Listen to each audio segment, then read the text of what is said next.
வணக்கம் and welcome to delight cinemas. Director Ashwath Marimuthu இயக்கத்தில் பிரதீப் ரங்கநாதன் நடிச்சு இப்போ ரீசெண்டாக தேட்டர்ஸில் ரிலீஸ் ஆன படம் டிராகன். இந்த டிராகன் படத்தில் இருக்கக்கூடிய சில இன்ட்ரெஸ்டிங்கான ஹிடன் டீட்டெயில்ஸ் பற்றி தான் இந்த வீடியோவில் நம்ம பார்க்க போகிறோம். இந்த வீடியோவில் ஸ்பாய்லர்ஸ் இருக்கும். ஸோ இன்னும் நீங்கள் டிராகன் படம் பார்க்கல அப்படின்னா இப்போ இந்த டிராகன் வந்து நெட்ஃப்ளிக்ஸில் ஸ்ட்ரீம் ஆகிட்டு இருக்கு. ஸோ மிஸ் பண்ணாமல் படம் பார்த்துட்டு வந்து அதுக்கப்புறமா இந்த வீடியோ பாருங்கள். நம்ம சேனலுக்கு நீங்கள் புதுசாக இருந்தீங்கன்னா சேனலை சப்ஸ்கிரைப் பண்ணி சப்போர்ட் பண்ணுங்கள். இப்போ வாங்க வீடியோக்குள்ளே போகலாம். இந்த படத்தில் ஸ்கூல் வரைக்கும் டி ராகவனாக இருந்த படத்தோடைய ஹீரோ காலேஜ்லேருந்து டிராகனாக மாறிடுவார். ஸோ டிராகனுக்கான ஒரு கனெக்ட் வந்து ஹீரோவுடைய கேரக்டருக்கு கொடுத்துருப்பாங்க. இந்த படத்தில் ஹீரோக்கு வந்து 2 ஃபைட் சீக்வன்ஸ் இருக்கும். ரெண்டுமே காலேஜில் நடக்கக்கூடிய ஃபைட்டாக தான் இருக்கும். ஒரு சீக்வன்ஸ் ஃபர்ஸ்ட் ஹாஃபில் வரும், இன்னொரு சீக்வன்ஸ் வந்து செகண்ட் ஹாஃபில் வரும். இந்த 2 ஃபைட்லையுமே பார்த்தீங்கன்னா ஹீரோ வந்து ஃபயர் எஸ்டிங்விஷரை வச்சு சண்டை போடுற மாதிரி காமிச்சிருப்பாங்க. எப்படி டிராகன் வந்து ஃபயர் விடுமோ, அதோடைய வாயிலிருந்து ஃபயர் வருமோ, அதுக்கேற்ற மாதிரி இந்த படத்தில் ஹீரோ டிராகன் வந்து ஃபயர் எஸ்டிங்விஷரை வச்சு சண்டை போடுற மாதிரி பிளேஸ் பண்ணிட்டாங்க. டிராகன் மட்டும் இல்லை, நம்ம ஹீரோ டிராகனும் பார்த்தீங்கன்னா வாய் வழியாக புகை விடுவார், அதாவது தம் அடிப்பார். ஸோ டிராகனோட இன்ட்ரோவில் பார்த்தீங்கன்னா அவர் தம் அடிச்சிட்டு இருக்கிற மாதிரி தான் இருக்கும். டி ராகவன் இன்ட்ரோ இல்லை, டிராகன் இன்ட்ரோ நான் சொல்கிறேன். அதே மாதிரி டிராகனை பார்த்து இன்ஸ்பயர் ஆகி வர குட்டி டிராகன் அவருடைய இன்ட்ரோடக்ஷன்லையும் பார்த்தீங்கன்னா அவருடைய வாயிலும் தம் இருக்கிற மாதிரி காமிச்சிருப்பாங்க. இந்த படத்துல காலேஜ் பிரின்சிபலா நடிச்சிருக்கிற டைரக்டர் மிஷ்கின் அவருடைய கேரக்டர் பேர் என்ன அப்படின்னு பாத்தீங்கன்னா மயில் வாகனன். அவருடைய பேருக்கு ஏற்ற மாதிரி இந்த படத்தில் அவருடைய வாகனமான அவருடைய காருக்குள்ளே அவர் இருக்கும்போது தான், அவர் ட்ராவல் பண்ணும்போது தான் சில முக்கியமான சம்பவங்கள் நடக்கிற மாதிரி பிளேஸ் பண்ணியிருப்பாங்க. ஸோ மிஷ்கினோட இன்ட்ரோவே பார்த்தீங்கன்னா காலேஜுக்கு அவர் காரில் வந்துட்டு இருக்கும்போது அவருடைய பொண்ணுக்கிட்ட ஃபோன் பேசிட்டே வருவார். ஸோ காருக்குள்ளே தான் அவருடைய இன்ட்ரோவே இருக்கும். அதே மாதிரி ஸ்டார்டிங்கில் காலேஜில் நடக்கக்கூடிய அந்த ஃபைட் சீக்வன்ஸில் டிராகன் தூக்கி போடுற அந்த ஃபயர் எஸ்டிங்விஷர் பிரின்சிபலுடைய கார் கண்ணாடியில் பட்டு உடஞ்சி அதுக்கப்புறமா பிரின்சிபல் வந்து டிராகனை சஸ்பெண்ட் பண்ணுற அந்த ஒரு சீன் நடக்கும். அண்ட் இன்டர்வலுக்கு முன்னாடி பார்த்தீங்கன்னா டிராஃபிக் சிக்னலில் நின்றுட்டு இருக்கும்போது நான் அடிக்கிற கடைசி தம் இதுதான் அப்படின்னு ராகவன் அவருடைய ஃபியான்சே கிட்ட சொல்லிட்டு அந்த தம்மை அவருடைய ஸ்டைலில் தூக்கி போடும்போது அந்த தம் பக்கத்து காரில் இருக்கக்கூடிய பிரின்சிபல் மேலே பட்டு மறுபடியும் பிரின்சிபல் கிட்ட ராகவன் மாட்டி ஒரு அன்எக்ஸ்பெக்டடான ஒரு சம்பவம் இன்ட்ரோல் பிளாக்ல வந்து நடக்கும். படத்தோடைய எண்டிங் லாஸ்ட் சீன்ல பாத்தீங்கன்னாலும் ராகவன் வீட்டுக்கு வரும்போது எவனோ ஒரு கிறுக்கன் வீட்டுக்கு வெளியில கார் பார்க் பண்ணிருக்கான் அப்படின்னு சொல்லி முடிக்கும் போது மயில் வாகனன் வந்து நான் தான்ப்பா அந்த கிறுக்கன் அப்படின்னு சொல்லுவாரு. ஸோ மயில் வாகனன் அப்படிங்கிற அந்த பேருக்கு ஏற்ற மாதிரி அவருடைய காரை இந்த படத்துல வந்து பாத்தீங்கன்னா நல்லாவே யூஸ் பண்ணிருப்பாங்க. லவ் டுடே ஹீரோயின் இவானா இந்த டிராகன் படத்தோட எண்டில் ஒரு ஸ்பெஷல் கேமியோ கொடுத்தது நல்லா இருந்துச்சு. என்னதான் கடைசியில் இவங்க வந்தாலுமே இவங்க கேரக்டரை வந்து பாத்தீங்கன்னா படத்தோடைய ஆரம்பத்திலே வந்து ரெஜிஸ்டர் பண்ணிருப்பாங்க. ஸோ மிஷ்கினுடைய இன்ட்ரோ சீனில் அவருடைய பொண்ணுக்கிட்ட ஃபோன் பேசிட்டு வர மாதிரி தான் இருக்கும். அண்ட் அந்த ஃபோன் காலில் பார்த்தீங்கன்னா இந்த இவானா கேரக்டர் இவங்க என்ன படிக்கிறாங்க, ப்ளஸ் இவங்க கட்டியிருக்கிற அந்த புது வீடு அந்த டீட்டெயில்ஸ்லாம் வந்து அந்த கால்லேயே நமக்கு சொல்லியிருப்பாங்க. அண்ட் அந்த புது வீடையுமே பார்த்தீங்கன்னா படத்தோட எண்டில் வந்து காமிச்சிருப்பாங்க. ராகவன் வந்து ஃபுட் டெலிவரி பண்ண வரும்போது மிஷ்கின் ஒரு வீட்டில் இருப்பார். அந்த வீடு தான் இவங்க கட்டியிருக்கிற புது வீடாக இருக்கும். இந்த படத்தில் காட்டப்படுற காலேஜோடைய பேர் எடுத்துக்கிட்டிங்கன்னா இந்த படத்தை ப்ரொடியூஸ் பண்ணியிருக்கிற ஏஜிஎஸ் அவங்களுடைய பேர் தான் வச்சிருப்பாங்க. ஸோ ஏஜிஎஸ் இன்ஜினியரிங் காலேஜ் இது எப்படிப்பட்ட ஒரு காலேஜாக இந்த படத்தில் சொல்லியிருப்பாங்க காமிச்சிருப்பாங்க அப்படின்னு பார்க்கும்போது அவ்வளோ ஈஸியாக யாருக்குமே வந்து சீட்டு கிடச்சிடாது. ஹை பர்சன்டேஜ் எடுத்தவங்களால மட்டும்தான் இந்த காலேஜ்குள்ளே போக முடியும் அப்படிங்கிற மாதிரி தான் இருக்கும்.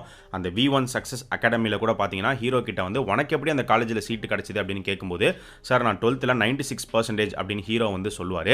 இந்த படத்தில் மட்டும் இல்லை ரியல் லைஃப்லையுமே பிரதீப் ரங்கநாதன் வந்து பார்த்தீங்கன்னா 12th 96% தான். இந்த படத்தோடைய director Ashwath Marimuthu and hero Pradeep Ranganathan இவங்க 2 பேருமே காலேஜ் மேட்ஸ். 2 பேரும் படித்தது SSN காலேஜில் தான். SSN காலேஜ் பற்றி உங்களுக்கு தெரியும்னு நினைக்கிறேன். டாப்பில் இருக்கக்கூடிய ஒரு காலேஜ் அது. அந்த காலேஜில் ஈஸியாக சீட்டு கிடச்சிடாது. அதிக பர்சன்டேஜ் எடுத்தால் மட்டும்தான் உள்ளே போக முடியும். ஸோ இவங்க படித்த காலேஜோடைய ஒரு ரெஃபரன்ஸை தான் இந்த படத்தில் ஏஜிஎஸ் இன்ஜினியரிங் காலேஜுக்கு இவங்க கொடுத்துருப்பாங்க. இந்த டிராகன் படத்தை பற்றி அஸ்வத் மாரிமுத்து என்ன சொல்லியிருந்தார் அப்படின்னு பார்த்தீங்கன்னா இந்த படமே என்னுடைய அப்பா அம்மாவுக்கு நான் சொல்கிற ஒரு சாரி தான். நான் 12th முடிச்சதுக்கு அப்புறமா என்ன டாக்டர் ஆக்கணும் அப்படின்னு அவங்க ஆசைப்பட்டாங்க. ஆனால் நான் வந்து இன்ஜினியரிங் சூஸ் பண்ணி இப்போ கம்ப்ளீட்டாக வேற ஒரு ப்ரொஃபஷன் ஃபிலிம் மேக்கராக வந்து இருக்கேன். அண்ட் இந்த படத்தில் ஜார்ஜ் மரியன் ப்ளே பண்ணியிருக்கிற அந்த அப்பா கேரக்டர், ஸோ அவர் வந்து பார்த்தீங்கன்னா ஜோல்னா பை மாட்டிருக்கிற மாதிரி ஒரு சில சீன்ஸில் வந்து காமிச்சிருப்பாங்க. அதுக்கான இன்ஸ்பிரேஷன் ரியல் லைஃப்ல அஸ்வத்தோடைய அப்பாவும் பார்த்தீங்கன்னா அவர் எங்கே போனாலுமே இதே மாதிரி ஜோல்னா பை மாட்டிட்டு தான் போவாராம். அதை தான் அப்படியே இந்த படத்தில் அந்த அப்பா கேரக்டருக்கு ஒரு பிளேஸ் பண்ணியிருக்காரு. ஒரு சீனில் பார்த்தீங்கன்னா ஹீரோ வீட்டில் சாப்பிட்டுட்டு இருக்கும்போது டிவியில் ஒரு நியூஸ் ஓடிட்டு இருக்கும். புதுசாக கட்டிட்டு வர 20 மாடி பில்டிங் வந்து சரிஞ்சிருச்சு, இடிஞ்சு விழுந்துருச்சு அப்படின்னு. அப்போ ஹீரோடைய அப்பா கூட வந்து சொல்லுவார், பில்டிங்கை பெருசாக கட்டுறாங்க ஆனால் ஃபவுண்டேஷன் சரியாகவே போட மாட்டாங்க. இந்த வருஷமே ஒரு 3-4 பில்டிங் இதே மாதிரி இடிஞ்சு விழுந்துருச்சுல அப்படிங்கிற மாதிரி அவர் சொல்லுவார்.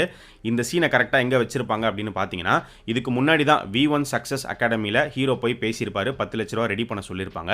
ஸோ ஹீரோவுடைய வாழ்க்கையில் ஃபவுண்டேஷன் அப்படிங்கிறது அவருடைய டிகிரி தான். ஆனால் அதை ப்ராப்பராக 48 பேப்பர் எழுதி கிளியர் பண்ணாமல் எப்போ ஒரு குறுக்கு வழியில் போயிடலாம் அப்படின்னு அந்த முடிவு எடுக்கிறாரோ கரெக்டாக அந்த இடத்துல தான் இந்த ஒரு சீனை வச்சு ஃபோர் ஷேடோ பண்ணியிருப்பாங்க. இன்டர்மிஷனில் பார்த்தீங்கன்னா மயில் வாகனன் அவரே வந்து சொல்லுவார், நீ ஃபவுண்டேஷனை சரியாக போடாமல் பில்டிங்கை வந்து பெருசாக கட்டிட்ட, கொஞ்சம் தட்டினாலும் இப்படி கீழே விழுந்துரும்னு சொல்லி அந்த பிளாக்ஸை வந்து அடிச்சு காட்டுவார். ராகவன் வந்து கன்சல்டன்சி மூலிமா ஃப்ராட் பண்ணி கம்பெனிக்குள்ளே போனாலும் உள்ளே போனதுக்கு அப்புறமா அவர் சின்சியராக தான் வந்து ஹார்ட் ஒர்க் பண்ணுற மாதிரி காட்டுவாங்க. ஸோ அந்த இடத்துல பார்த்தீங்கன்னா ஒரு சாங் வரும். அந்த சாங்கே வந்து ஃபவுண்டேஷனே இல்லாமல் ஒரு பில்டிங் பெருசாகிட்டே போகுது அப்படிங்கிற மாதிரி தான் இருக்கும்.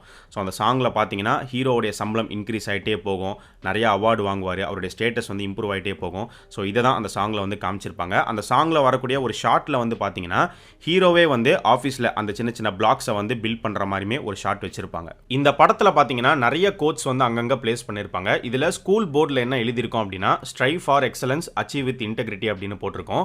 ஸ்ட்ரைவ் ஃபார் எக்ஸலன்ஸ் அப்படின்னா நம்ம வந்து பெருசாக எய்ம் பண்ணணும், நம்மளுடைய கம்ஃபர்ட் ஜோனை விட்டு வெளியில் வந்து நம்மளுடைய பவுண்டரிஸை தாண்டி எய்ம் பண்ணணும், அதுக்காக கண்டினியூஸாக வந்து ஒர்க் பண்ணணும். அச்சீவ் வித் இன்டெகிரிட்டி அப்படின்னா நம்மளுடைய உழைப்பில் நம்மளுடைய சக்ஸஸில் வந்து நேர்மை கண்டிப்பாக இருக்கணும், எப்படி வேணாலும் மேலே வந்துடலாம் அப்படிங்கிற மாதிரி இல்லாமல் ஹானஸ்ட்டாக ஒரு மாரல் பிரின்சிபலோட ஒர்க் பண்ணி அச்சீவ் பண்ணணும். ஸோ இந்த படத்தில் ஹீரோக்கு பார்த்தீங்கன்னா அந்த ஹானஸ்டி வந்து இருக்காது, சக்ஸஸ்ஃபுல் ஆகியே தீரணும் அப்படின்னு சொல்லி குறுக்கு வழியில் அவர் போகிற மாதிரி தான் காமிச்சிருப்பாங்க. இந்த படத்தில் ஹீரோக்கும் அனுபமாவுக்கும் ஏற்படுற அந்த பிரேக்கப் பாயிண்ட்டையும் ஹீரோக்கும் கயடுக்கும் ஏற்படுற அந்த லவ் பாயிண்ட்டையும் எப்படி கனெக்ட் பண்ணியிருப்பாங்க அப்படின்னு பார்த்தீங்கன்னா காஃபி ஷாப்பில் அனுபமா வந்து மாப்பிள்ளையை ரிஜெக்ட் பண்ணுறதுக்கு எந்த ஒரு ரீசனும் இல்லை, அதனால யோசிச்சு சொல்கிறேன்னு சொல்லிட்டு வந்திருக்கேன் அப்படின்னு சொன்ன உடனே பயங்கரமாக இடி இடிச்சு ஹெவியாக மழை பெய்கிற மாதிரி காமிச்சிருப்பாங்க. அதே மாதிரி ஹீரோவும் கயடும் நடந்து வரும்போது பார்த்தீங்கன்னா ஹீரோ வந்து எனக்கு ஒன்று பிடிச்சிருக்கு அப்படின்னு சொன்ன உடனே அவங்க ஸ்லிப் ஆவாங்க, அவர் இவர் பிடிப்பார், கரெக்டாக அந்த டைமில் வந்து இடி இடிச்சு பயங்கரமாக மழை பெய்கிற மாதிரி காமிச்சிருப்பாங்க. படத்தோடைய ஆரம்பத்தில் ஹீரோ வேலைக்கு போகிற அந்த சீனில் பார்த்தீங்கன்னா ஹீரோடைய அப்பா வந்து பார்த்து ஹெல்மெட் போட்டு பத்திரமா போப்பா அப்படின்னு சொல்லுவார். இவனும் சரிப்பான்னு சொல்லுவார். ஹெல்மெட்டை எடுத்துப்பாரு, ஆனால் ஹெல்மெட் போட்டுட்டு போக மாட்டார். இவருடைய வீட்டிலேருந்து ஃப்ரெண்ட்ஸ் ரூம் வரைக்கும் ஹெல்மெட்டே போடாமல் தான் அவர் போகிற மாதிரி காமிச்சிருப்பாங்க. இதுக்கப்புறமாவும் ஒரு சீனில் பைக் ஆக்சிடென்ட் ஆகும், அங்கேயும் பார்த்தீங்கன்னா அவர் ஹெல்மெட் போட்டிருக்க மாட்டார். ஆனால் படத்தோட எண்டில் பார்த்தீங்கன்னா ப்ராப்பராக ஹெல்மெட் போட்டுட்டு அவர் போகிற மாதிரி தான் வந்து காமிச்சிருப்பாங்க. ஹீரோ ஆரம்பத்தில் எந்த கம்பெனியில் ஒர்க் பண்ணுற மாதிரி ஐடி கார்டு வச்சிருப்பாரு அப்படின்னு பார்த்தீங்கன்னா கோர்ஸ் விட்டா அப்படின்னு போட்டிருக்கோம். ஆக்சுவலாக இவர் கிளம்பி போகும்போது அந்த கோர்ஸ் விட்டா பில்டிங்கையும் நமக்கு காட்டுவாங்க, அது நேராக இருக்கும், ஆனால் இவர் நேராக போய் அப்படியே லெஃப்ட் எடுத்துருவார். பிரதீப் ரங்கநாதனுடைய ப்ரீவியஸ் ஃபிலிமான லவ் டுடே படத்துக்கும் இந்த படத்துக்கும் ஒரு சில சிமிலாரிட்டிஸ் என்ன அப்படின்னு பார்த்தீங்கன்னா அந்த படத்தில் மாமா குட்டி செம்ம ஃபேமஸான ஒரு கேரக்டராக மாறிடுச்சு.